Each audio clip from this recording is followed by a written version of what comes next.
Welcome to social post. నేను నిహాల్. ఈ రోజు international day of eradication of poverty. So దీని గురించి మాట్లాడడానికి ఎల్లారెడ్డి గారు ఉన్నారు, సర్టిఫైడ్ వెల్త్ మేనేజర్. ఒకసారి మన సార్తో మనం మాట్లాడదాం. Hello sir, welcome to social post. Yes sir, ఈరోజు international day of eradication of poverty.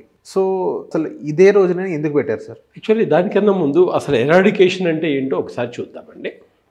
Eradication of poverty అంటే పావర్టీ ఎవరికి కూడా కావాలని కోరుకోరు. తెలుగులో చెప్పాలంటే పావర్టీని పేదరికము ఆర్ బేదరికం అనుకోవచ్చు కదండి.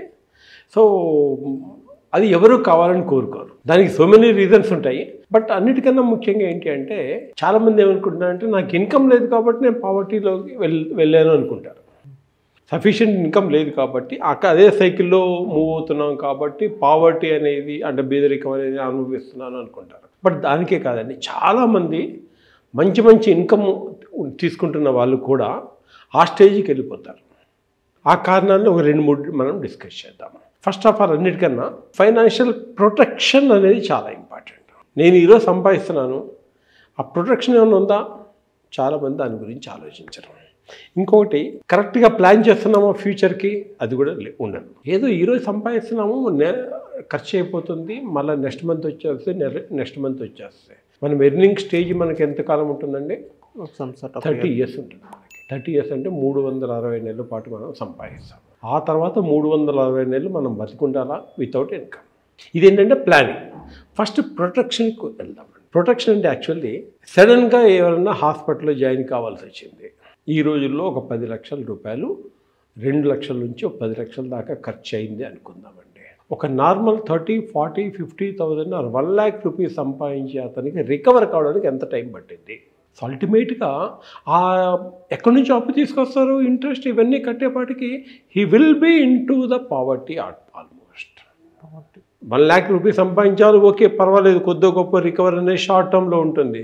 అదే 30-40 వేలు సంపాదించే అతనికి ఇప్పుడు వచ్చేటప్పుడు క్యాబ్లో ఒక డ్రైవర్ అదే అన్నాడు, సార్ నాకు హెల్త్ ఇన్సూరెన్స్ ల్యాప్స్ అయిందండి, ఏం చేయాలి అని.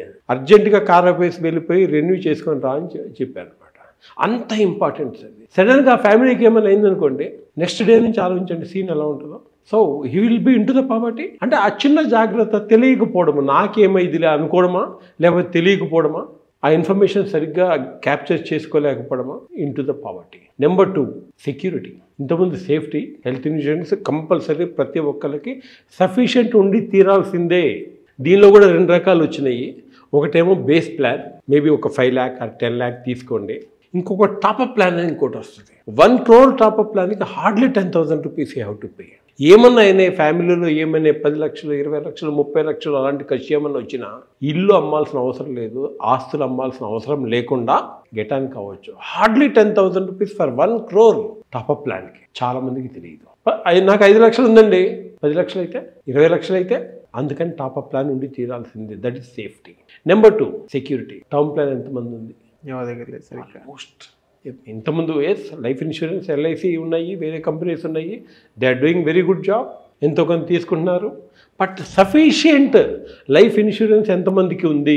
సఫిషియంట్ అని ఒక వర్డ్ మర్చిపోమాకండి. లైఫ్ ఇన్సూరెన్స్ అందరికీ ఉంటుంది దాదాపు, అంటే ఇండియాలో 30% ఉంది, అది వేరే సంగతి. బట్ సఫిషియంట్ ఎంతమందికి ఉందంటే హార్డ్లీ 1-2% కన్నా ఎక్కువ మందికి ఉండదు. ఇప్పుడు కొంచెము టర్మ్ ఇన్సూరెన్స్ క్రోర్స్లో తీసుకుంటున్నారు, బట్ స్టిల్ పర్సంటేజ్ ఇది వెరీ లెస్. ఏమన్నా అయ్యింది, same family in problem.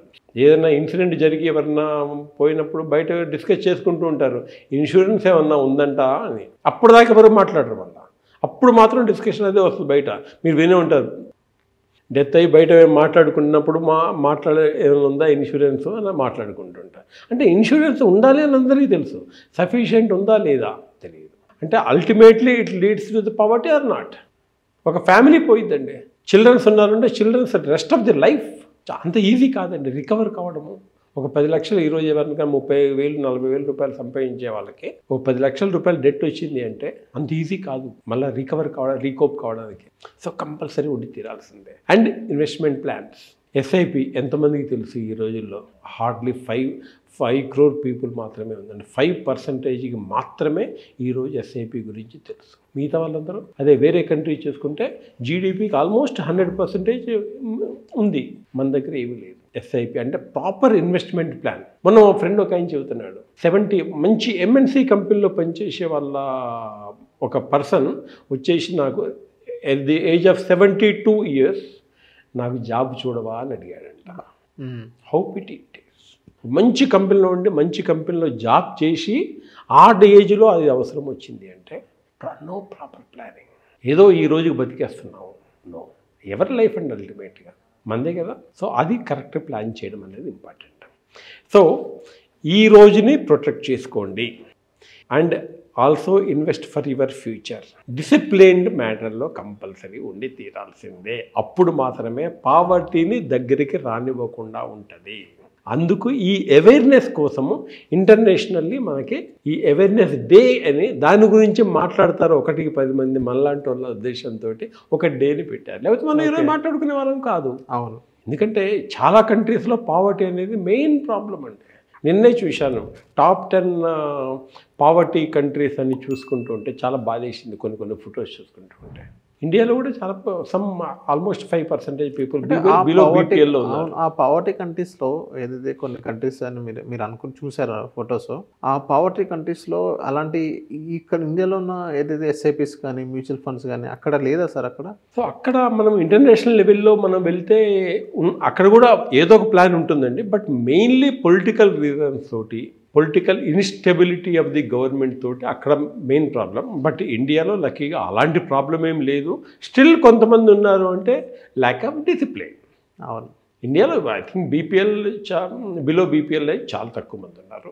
Still వాళ్ళు కూడా బయటకు తీసుకురావాలంటే ఈ డిసిప్లిన్ అనేది, అవేర్నెస్ అనేది, ఫైనాన్షియల్ లిటరసీ అనేది కొంచెం డెవలప్ చేయగలిగితే అది ఉంటుందండి. ఇండియాలో లిటరసీ చాలా బాగుంది. బట్ ఫైనాన్షియల్ లిటరసీ ఈరోజు కూడా సరిగ్గా లేదు. ఇంకా అది కావాల్సిందే. అన్నిటికీ డిసిప్లిన్ అనేది most important. So thank you sir మా సోషల్ పోస్ట్ వచ్చినందుకు.